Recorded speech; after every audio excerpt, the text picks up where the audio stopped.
sebetulnya apa sih kepentingannya? Kalau kita lihat, bila orang stunting, maka ini paling tidak dalam 20 atau 30 tahun yang akan datang, maka anak-anak ini akan menjadi satu generasi yang kita sebut bahwa dengan generasi dengan kualitas yang kurang baik. Oleh karena itu, perlu kita usahakan agar generasi ke depan ini menjadi semakin baik. Perkembangan anak ini berbicara tentang kepintaran anak itu. Ya, kepintaran anak itu ditentukan dalam masa 1000 hari kehidupan pertama. Itu sebabnya kita punya presiden, ini Presiden Jokowi itu dia mau lihat kecerdasan anak-anak Indonesia dengan penanganan stunting. Pemerintah dan masyarakat harus serius menangani stunting atau kekerdilan. Ayo kita cukupi gizi ibu hamil dan bayi, serta pastikan sanitasi yang sehat. Cegah kekerdilan, ini penting. Subscribe.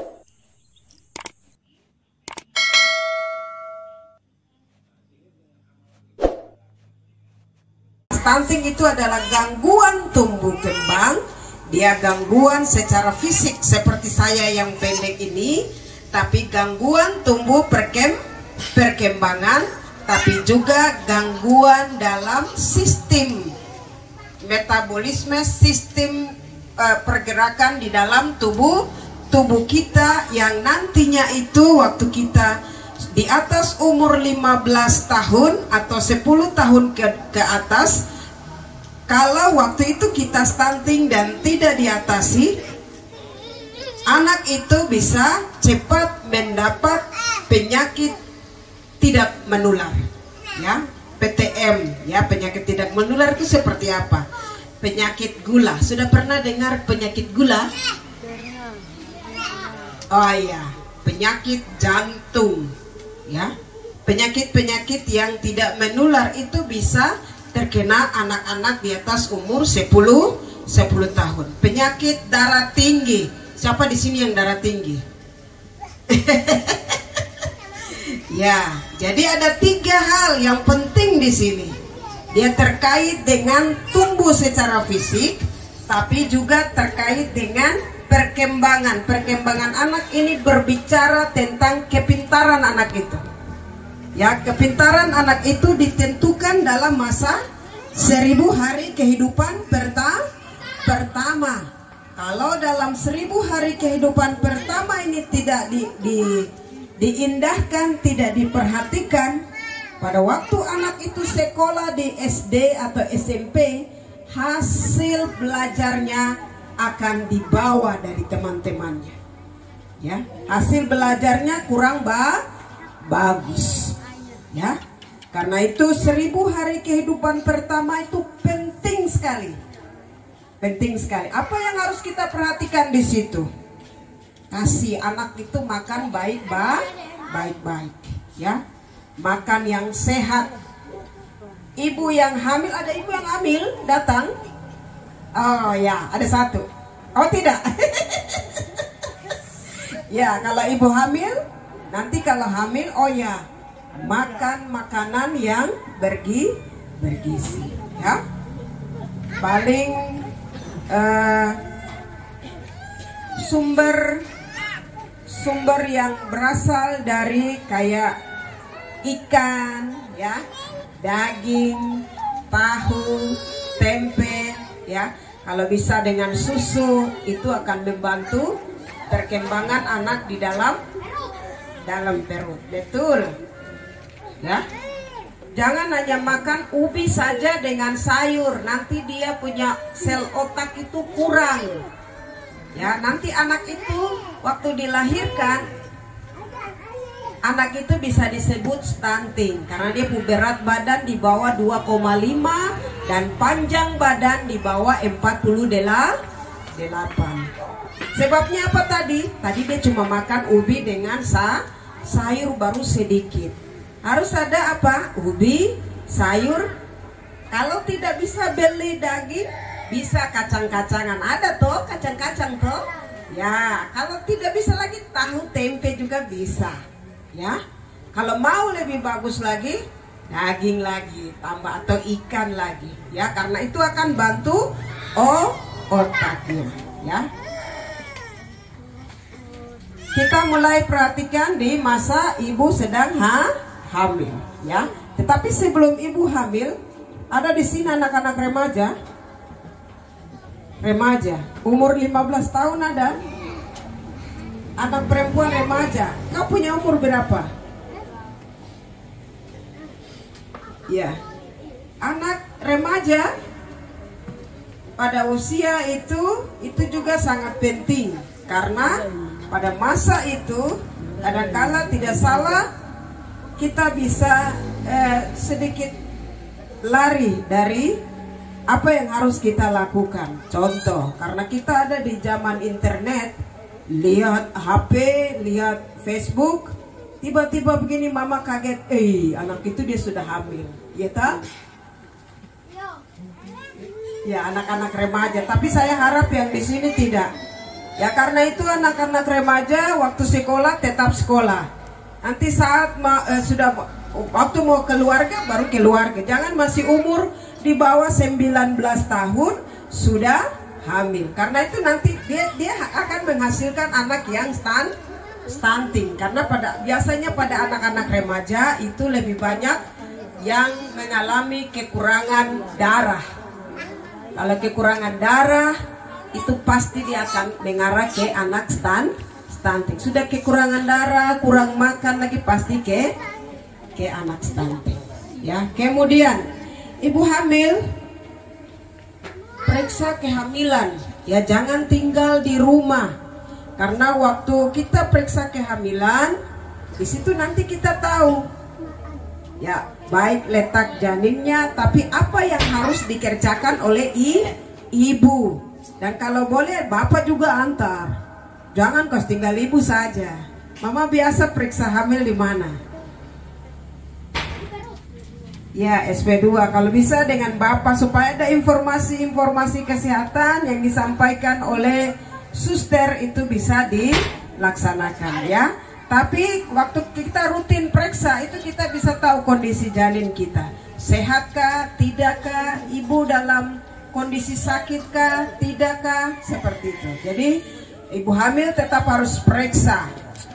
Dulu itu ibu hamil itu periksa 4 kali. Tetapi sekarang mulai tahun kemarin itu harus periksa selama kehamilan 6 kali.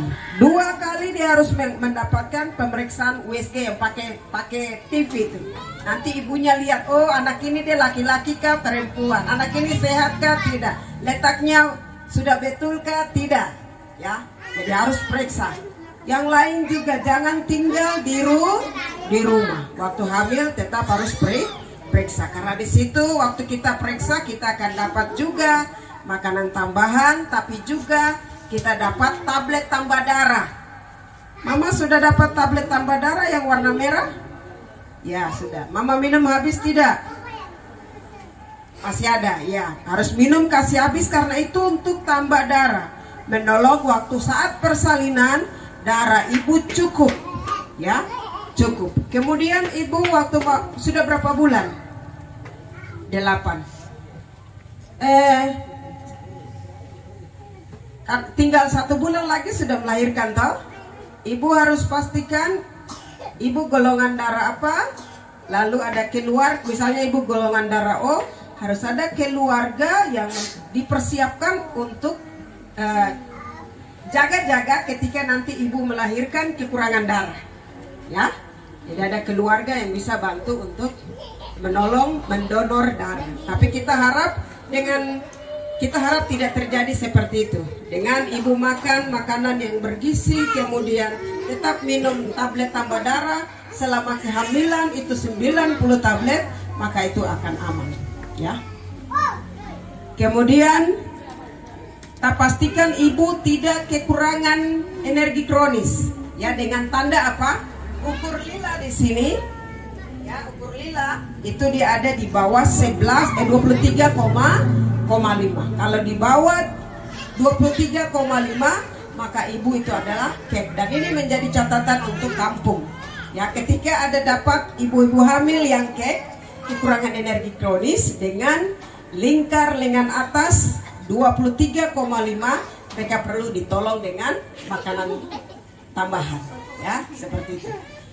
Kemudian dalam rangka pencegahan stunting, anak-anak di bawah umur 59 bulan, kita harus pastikan mereka setiap bulan dipantau tumbuh kembang atau dipantau berat badan, tapi juga memperhatikan perkembangan anak itu.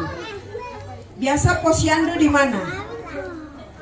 Antar anak posyandu di mana? Atau tidak pernah posyandu? Oh, di Karang, ya. Anak-anak usahakan yang umur 0 sampai 59 memang hanya timbang saja, tapi itu menentukan kesehatan anak itu. Ya. Kalau anak itu dia naik terus, ya, naik terus berarti dia sehat. Ya. Kalau turun, ini berarti dia ada masalah. Atau ada di BGM, itu ada masalah. Apakah kita tinggal diam begini? Tidak bisa. Kalau kita tinggal diam, nanti anak itu diarah ke stunting, ya. Kalau dia turun terus, bisa ke puskesmas terdekat. Ya, nanti mereka bisa kasih obat di sana, ada penyuluhan apa yang harus dilakukan oleh keluarga. Ya. Di bulan Agustus ini itu adalah bulan vitamin A. Kenapa penting untuk dalam penanganan stunting? Karena vitamin A itu dia bantu untuk mengubah sel darah merah, ya, sel darah merah. Ya, jadi anak-anak yang masih umur di bawah 5 tahun, di bawah 5 tahun atau 59 bulan bisa ke posyandu atau ke puskesmas untuk dapatkan 1 tablet vitamin A. Ya, jadi tablet vitamin A itu dapat di bulan Februari dengan Agustus. Bulan ini bulan yang tepat untuk kita dapatkan vitamin A. Ya. Pada anak-anak yang masih bertumbuh seperti ini biasanya kita temukan anak-anak yang selain stunting tapi juga ada gizi buruk. Ya, kalau gizi buruk dibiarkan itu bisa mengarah ke stunting. Ya, ada hal penting di sini. Kenapa stunting itu penting?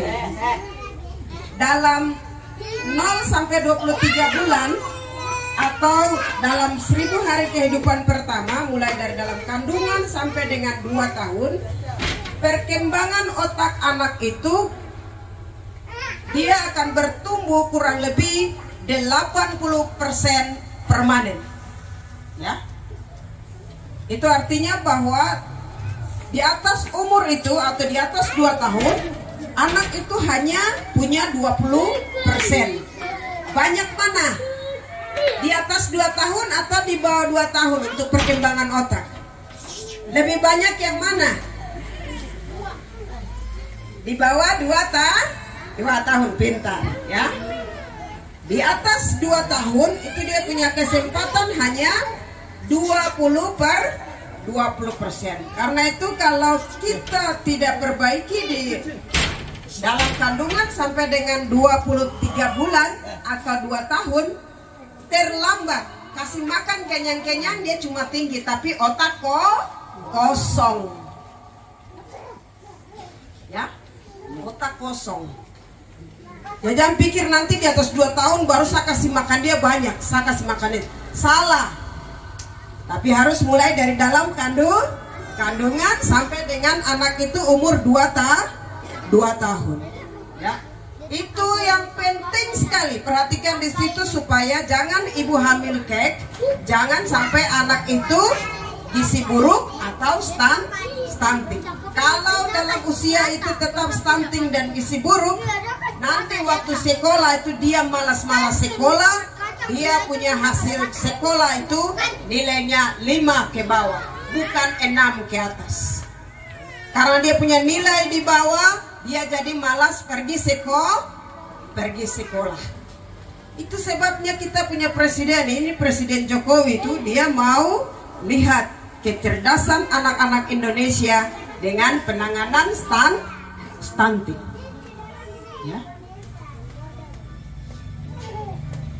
Jadi yang punya anak-anak masih umur 2 tahun cepat berusaha. Karena ada 80% untuk perbaiki sel otak. Kalau dalam kondisi itu di 2 tahun pertama tidak perhatikan, dia cuma punya kesempatan 20%, dan waktu dia sekolah hasilnya di bawah, atau biasa orang sebut itu dan kata kasar, anak itu bodoh. Siapa yang senang kalau orang bilang kita bodoh? Tidak ada toh? Nah, karena itu kita mulai cegah dari sekarang, ya. Masih dalam usia 1000 hari kehidupan kita kejar. Aduh, Ibu Sofi, ini sapu anak ini sudah 3 tahun. Tadi punya kesempatan hanya berapa persen? 20. Kejar 20 itu anak, jangan stunting.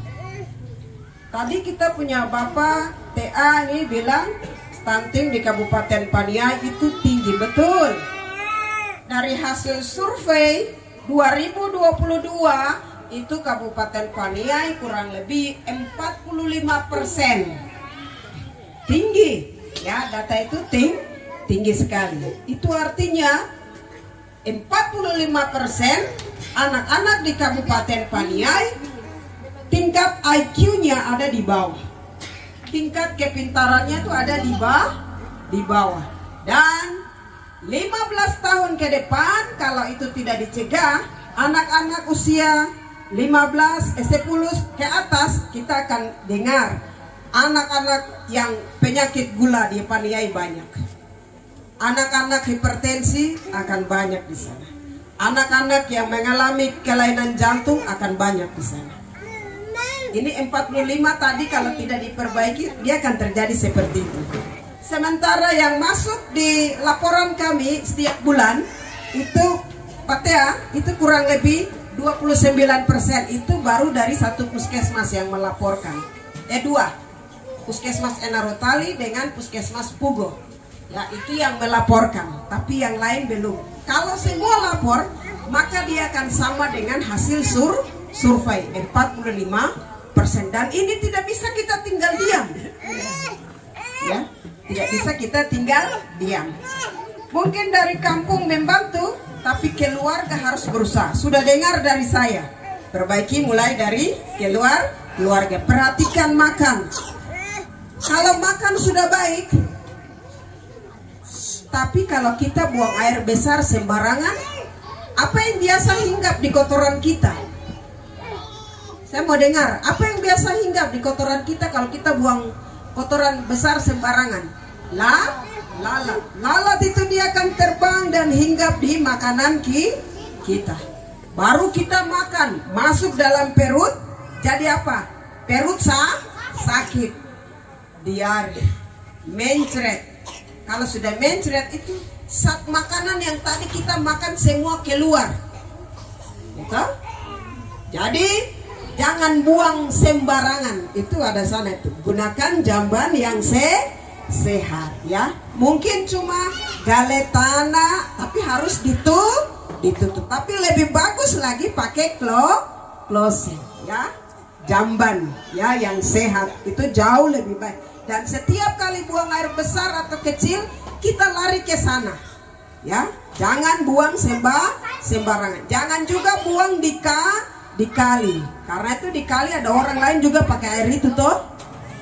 Ya, buang di jamban yang sehat supaya apa yang kita makan tidak terganggu oleh lalat tadi, ya. Lalu pakai juga air bersih. Ini dalam rangka kita cegah stunting. Selain makanan bergizi, buang air besar di jamban yang sehat, tapi pakai air bersih. Apa syarat air bersih? Dia tidak berwarna, tidak berbau, tidak ada kotor, terus apa lagi? Tidak ada zat kimia. Ya. Jangan juga lihat kalau air pas ada di got jernih baru ambil, belum tentu itu sehat, ya. Cari air yang sehat, air yang dari mata air atau air yang dari sumber air melalui ya, keluar melalui keran yang kita pasang. Pakai itu jauh lebih sehat. Jadi kalau kita makan sudah sehat, kita pergi ke puskesmas periksa kehamilan, periksa kesehatan anak. Tapi kalau kita buang air besar sembarangan, minum juga air minum yang tidak bersih, tetap kita akan sakit. Kalau sakit terus menerus, itu bisa menyebabkan stunting, ya. Jadi 3 hal penting sekali dalam pencegahan stunting ini selain pemeriksaan yang lain: makan yang bergizi, kemudian buang air besar di jamban yang sehat, dan gunakan air bersih. Ya, air yang sehat, jangan gunakan air yang tidak sehat. Jangan juga buang air besar di sembarangan tempat. Kalau dari sekarang kita sudah mulai mencegah stunting dengan ibu hamil pergi periksa, kemudian anak-anak 0 sampai 59 datang ke posyandu untuk timbang setiap bulan, ya. Kemudian pakai air bersih di rumah, tidak buang air besar sembarangan, kita akan sehat. Dan 5 tahun ke depan, 10 tahun ke depan, 15 tahun ke depan, kita akan dengar anak-anak dari Baya Biru yang sukses, ya. Karena dengan pencegahan stunting itu kita akan menghasilkan generasi emas, penerus Baya Biru yang luar biasa, yang cerdas, yang produktivitas, ya, yang bisa berkarya, yang tidak membuat kerugian untuk orang tua, untuk negara, untuk gereja, ya. Tadi saya bilang kenapa penting di 2 tahun pertama, Alkitab sudah ajarkan itu, ya. Ada 2 hal penting di Alkitab, cerita yang luar biasa, yang harus kita pahami bersama. Yang pertama, tentang pembunuhan anak-anak sulung Israel. Waktu kisah Musa, itu anak-anak dibunuh umur berapa? Di bawah 2 tahun. Kenapa dibunuh di bawah 2 tahun? Karena ada seorang raja di situ yang akan memimpin bangsa Israel. Di perjanjian baru, sama Yesus lahir, itu juga sama. Anak-anak di bawah 2 tahun itu dibunuh oleh Herodes. Kenapa dibunuh oleh Herodes? Karena ada raja yang lahir. Jadi 2 tahun itu penentu pemimpin, ya. 2 tahun itu penentu pemimpin. Baik penentu pemimpin di gereja, di pemerintahan. Bahkan kita tidak tahu, mungkin dari antara kita ke depan ada yang jadi bupati. Luar biasa. Ya. Jadi mari kita sama-sama cegah stunting. Jangan sampai anak-anak kita itu stunting, ya. Bapak Ibu bisa tahu anak kita stunting itu dengan jalan pergi periksa ke posyandu. Datang setiap bulan timbang. Nanti bisa tahu anak itu stunting atau tidak. Kalau tinggal di rumah saja, nanti waktu sakit baru datang periksa, dokter anak bilang begini, ibu punya anak ini stunting. Siapa yang salah? Dokter anak yang salah kah ibu dengan bapak yang salah? Ya, ibu dan bapak yang salah, betul. Ya, jadi barangkali itu yang bisa saya sampaikan terkait dengan materi stunting. Oh, ada satu, ya. Waktu ibu melahirkan, biasa ASI yang pertama itu kasih kah tidak? Yang pertama sekali keluar ada warna kayak hitam, ada yang coklat, ya, kuning. Pertama sekali itu kasih kah buang? Buang? Siapa yang buang? Mama dulu kasih kah buang? Mama buang?